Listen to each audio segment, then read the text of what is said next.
So ito ang mga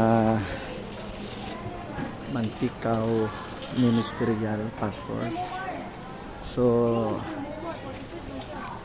today ang aming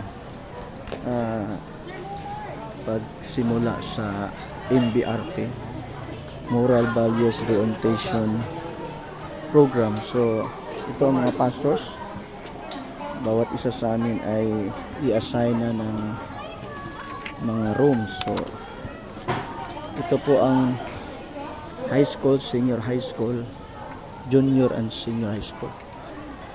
So punta kami sa aming mga room, saan doon kami ma-assign at magturo ng moral values. Asa ang kuan, Loy?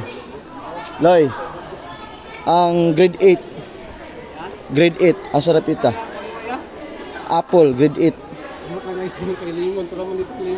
Dito si Rono. Dong, asa ang grade 8? Apple. Tong dakong building? Asa na? Katong green nga atop. Kaning last? Kaning naging last. Okay, salamat. So ang room isa ka kuan, coach.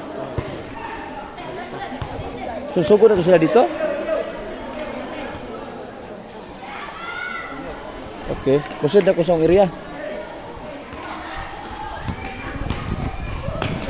So, ayan.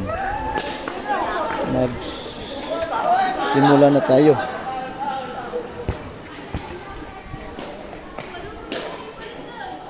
Ito po ang Mantikaw National High School.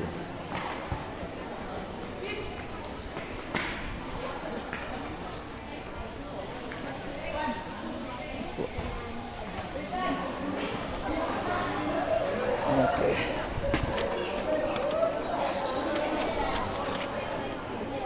Apple.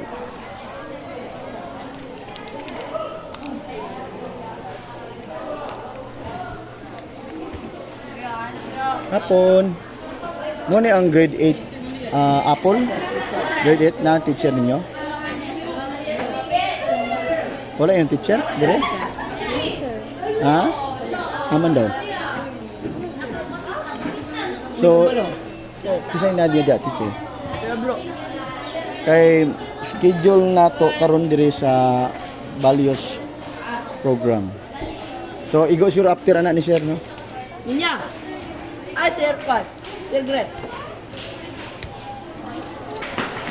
So lato na to gamay ilang teacher. Nakasugod ta karon sa atong values program.